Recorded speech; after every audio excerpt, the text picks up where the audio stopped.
सभी किसान भाइयों को मेरा नमस्कार। साथियों, मैं अभी गोस्वामी इफ़को अमरोहा से। आज की वीडियो आपके लिए बहुत ज़्यादा महत्वपूर्ण होने वाली है, प्लीज़ लास्ट तक बने रहिए।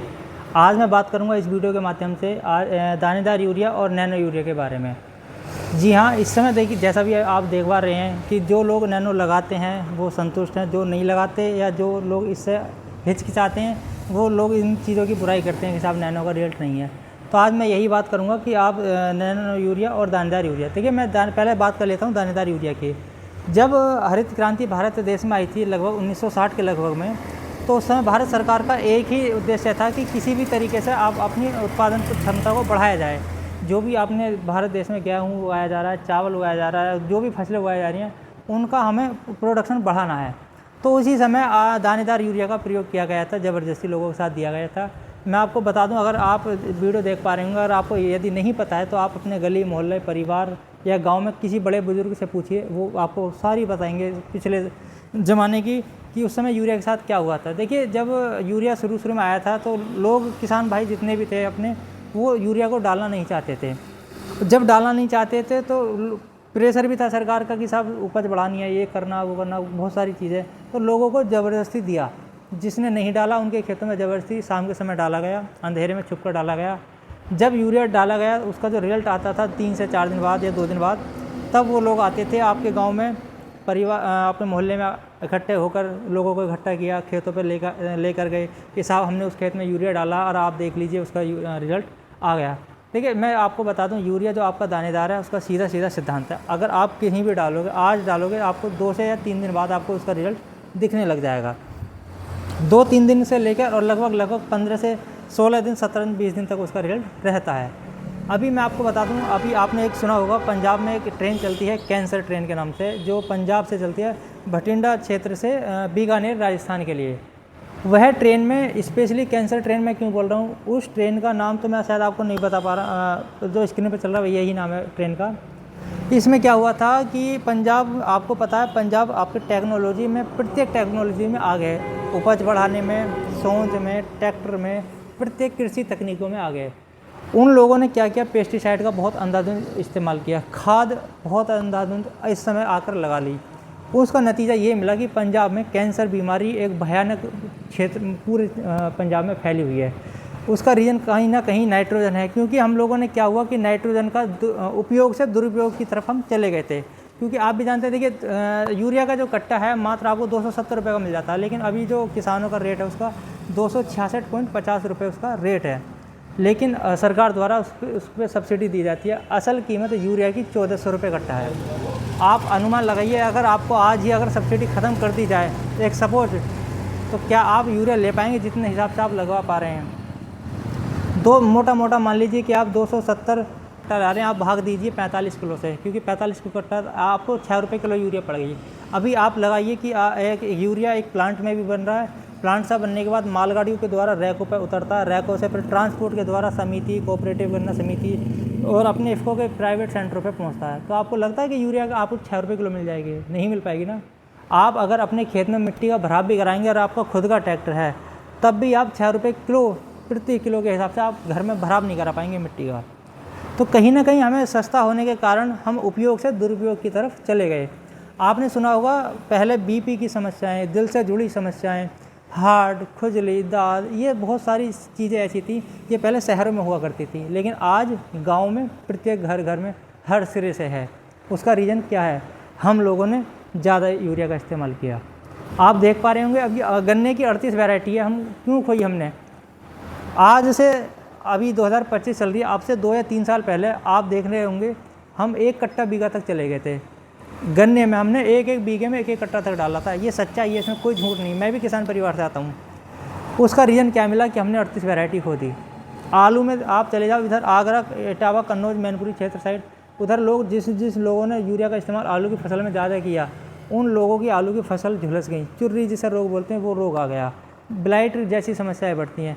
ये सारी समस्याएं को बढ़ाने में कहीं ना कहीं हाथ नाइट्रोजन का है। अब आपने एक चीज़ और सुना होगा, ब्लू बेबी सिंड्रोम एक बीमारी है। उसमें क्या होता है, देखिए यूरिया की खास बात यह है, आप अगर यहाँ यूरिया डालोगे तो वो पानी के साथ तेज़ी से घुलता है। आप किसी भी, आप प्रैक्टिकली आप कर भी रहे हैं, जब भी आप किसी भी मतलब यूरिया को पानी में घोलेंगे तो तेज़ी के साथ घुलता है। जैसे ही आपने यूरिया खेत में डाला तो इसका क्या होता है कि यूरिया कुछ तो नीचे चला जाता है पानी के साथ और कुछ ऊपर उड़ जाता है और कुछ ही % उसका भूमि में और आपके पौधों को लग पाता है। तो यूरिया की जो खास विशेषता ये है कि वो पानी के साथ नीचे घुल के कहीं ना कहीं हमारे पीने वाले पानी में जाके मिलता है। तो जहाँ गर्भवती महिलाएं हैं जहाँ और वो यदि कंसंट्रेशन ज़्यादा है उनके पीने वाले पानी की, मेरी बात ध्यान से सुनिए, जो गर्भवती महिलाएं जिस पानी को पीती हैं और यदि उस पानी में नाइट्रोजन की कंसंट्रेशन ज़्यादा है तो उनके गर्भ में जो बच्चा पलता है वह उसके दिल की दीवारें जो हैं विकसित नहीं हो पाती हैं। उसमें गंदा खून और साफ खून दोनों आपस में मिलने के कारण उनकी दिल की दीवारें विकसित नहीं हो पाती, जिसके कारण ये बच्चा नीला पड़ जाता है। उस बीमारी का नाम दिया ब्लू बेबी सिंड्रोम। इसमें भी इस बीमारी में कहीं ना कहीं हाथ नाइट्रोजन का है। अब मैं आपसे ये नहीं कह रहा कि आप नाइट्रोजन का इस्तेमाल बिल्कुल बंद कर दीजिए, यूरिया मत डालिए, मैं आपसे ऐसा नहीं कह रहा, लेकिन मैं इतना ज़रूर कहूँगा कि आप यूरिया का एक जो आपका संतुलित मात्रा है उसमें आप यूज़ करिए। आपको इतना सस्ता होने के कारण आप क्या देख रहे हैं कि कट्टा बीघा डालने, आज आपने पड़ोसी डालता हुआ देख लिया, आप शाम को ही गए या अगले दिन गए, आपने भी अपने खेत में डालना स्टार्ट कर दिया। ऐसा मत कीजिए, मेरा आपसे अनुरोध है, इसका संतुलित मात्रा में उपयोग कीजिए। अब आप सोच रहे हैं कि साहब यूरिया से अगर इतनी ही दिक्कत है तो सरकार बंद क्यों नहीं कर देती। आपका ही सवाल मान लीजिए कि अगर यूरिया से इतनी शिकायत है तो आप बंद क्यों नहीं कर दीजिए। देखिए मैं बताऊँ, अभी हम लगभग 1960 के लगभग से यूरिया का इस्तेमाल कर रहे हैं, लगभग 70 से 75 साल हो गए हैं। यदि हम एक साथ फसल से हम यूरिया को हटा दें तो हमारी पैदावार गिर जाएगी, क्योंकि आपको भी पता है, मुझे भी पता है, हर आदमी को पैसे की ज़रूरत है। जो किसान भाई हैं वो सिर्फ खेती के ऊपर डिपेंड हैं। अगर उनकी खेती से आज ही यूरिया हटा दिया जाए तो कहीं ना कहीं उनका प्रोडक्शन गिरेगा, और सीधी बात है यदि प्रोडक्शन गिरेगा तो कहीं ना कहीं दिक्कतें आएंगी। अब मैं आपसे अगर कहने लगूँ कि साहब आप यूरिया को हटा दो, बिल्कुल अगर नैनो का इस्तेमाल कीजिए, तो देखो ऐसा बिल्कुल झूठ होगा। उसका रीज़न मैं बताऊँ, देखिए आपको यूरिया का लंबे समय से इस्तेमाल कर रहे थे, अब मैं कह रहा हूँ कि आप साहब नैनो का इस्तेमाल कर दीजिए, आपका प्रोडक्शन नहीं गिरेगा, तो ऐसा झूठ होगा। लेकिन हाँ, ये एक चीज़ है कि आप अपनी डोज यूरिया की आधी कर सकते हैं, बदलने का तरीका चेंज कर सकते हैं। गेरने का तरीका कैसे चेंज करना मैं आपको बताऊँ।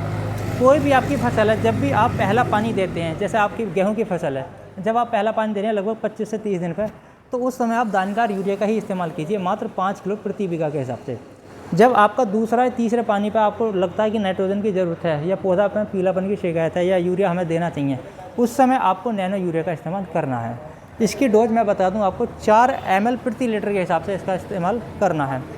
बाकी जैसे गन्ने की फसल है उसमें आपको 6 ml प्रति लीटर के हिसाब से यूज़ करना है। उसका तरीका मैं बता दूं कि मैं आपको डोज क्यों बता रहा हूँ, तो कि भाई जितनी भी आपकी गेहूँ, धान, आलू, ये ऐसी फसलें, इनमें 4 ml, क्योंकि इनमें नाइट्रोजन की ज़रूरत कम होती है।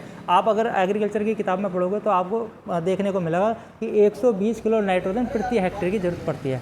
आप गन्ने में चले जाओ तो उसमें 180 किलो नाइट्रोजन प्रति हेक्टेयर की ज़रूरत पड़ती है, इसलिए उसमें गन्ने में आपको खाद ज़्यादा देनी पड़ती है। तो इसीलिए आपको 6 ml प्रति लीटर के हिसाब से आपको नैनो का इस्तेमाल करना है। कोई भी गन्ना समिति या कोऑपरेटिव समिति या कोई इफ़को सेंटर वाले अगर ये कहें आपसे कि साहब नैनो आप यूरिया में मिलाकर डाल दीजिए या पानी चला रहे तो उसमें नक्के पर डाल दीजिए, देखिए इस तरीके से कभी भी रिजल्ट नहीं आएगा। कहीं ना कहीं हमारा समझाने में तरीका मान लीजिए या कहीं भी कैसी भी मान लीजिए, कहीं ना कहीं इफ़को की भी हमारी ये समझ लीजिए कि हम आप और लोगों तक ये जानकारी पहुंचा नहीं पा रहे हैं। क्योंकि कुछ लोग, मैंने खुद देखा है, वो लोग पानी में चला देते हैं। कुछ लोग क्या करते हैं कि खाद में मिलाकर डाल रहे हैं, नीचे ज़मीन में डाल रहे हैं नैनो को। इस तरीके से नैनो का कभी रिजल्ट आएगा ही नहीं। इसका हमेशा आपको पत्तियों पर स्प्रे करना है। डोज मैं आपको बता चुका हूँ, 4 ml प्रति लीटर, जैसे आपके गेहूँ, धान और आपका आलू, सरसों वगैरह। और गन्ने की डोज आपको बताएं तो 6 ml प्रति लीटर के हिसाब से कर रहे हैं। अब कुछ लोग इसका कहते हैं कि साहब रिजल्ट नहीं आता। देखिए मैं आपको बताऊं, जब ये नैनो आई थी शुरू में, तो देखिए मेरा आपसे एक अनुरोध हो रहा है, अगर कोई भी किसी भी देश में आप चले जाइए, कोई भी टेक्नोलॉजी यदि नहीं आती है, नई वाली टेक्नोलॉजी, तो वो ज़रूरी नहीं है, वो संभव नहीं है कि वो पहली बार में ही एक साथ पूरा रिजल्ट दे अपना।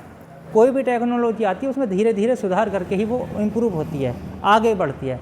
जब अपनी नैनो आई थी उस समय आई थी 4% में, आपने देखा होगा जो पुरानी बोतलें उसमें 4% आई थी। उस समय क्या होता था, लोगों ने स्प्रे किया, उसका रिजल्ट नहीं मिल पाया, तो उसमें कहीं ना कहीं इसकी कंसंट्रेशन कम थी, इसकी डोज कम थी। अब जो आ रहा नैनो यूरिया वो आ रहा 20% में, यानी कि 5 गुनी पावर में। आपने देखा होगा नैनो यूरिया प्लस करके जो अब आता है, इसका आपको पूरा रिजल्ट मिलेगा। नैनो यूरिया प्लस करके जो आ रहा है, इसमें आपको 20% की मात्रा है।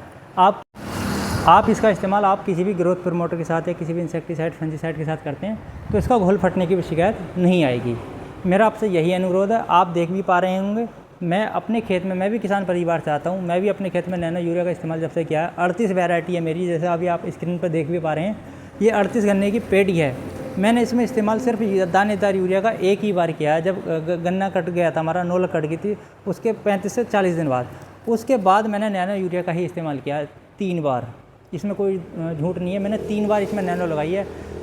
पहली डोज जो लगाई थी नैनो यूरिया प्लस और नैनो आपका DAP के साथ, दूसरी डोज लगाई थी नैनो यूरिया और सागरिका के साथ, और तीसरी डोज सिंगल नैनो के साथ और आपकी दवाई में मिला के, जब उसमें कीट और फंगस की शिकायत मुझे मिली थी, तब से आप देख पा रहे होंगे मेरा 38 गन्ना कितना बेहतरीन चल रहा है। इसी तरीके से मेरा यही निवेदन है आप लोगों से, आप इस चीज़ को समझिए। बहुत लोग इसे जानने के बाद भी नहीं लगा पाते, तो मेरा आपसे यही अनुरोध है, आप सोचिए धीरे धीरे आने वाले समय में यूरिया एक मात्र रह जाएगा। नैनो टेक्नोलॉजी ही आगे आ रही है। आप देख पा रहे हैं नैनो टेक्नोलॉजी इतनी आगे आ रही है कि आपने नैनो यूरिया भी, nano zinc, nano copper, nano DAP सभी उत्पाद आ रहे हैं धीरे धीरे करके। तो आप मेरा यही अनुरोध है, आप इस चीज़ को समझिए।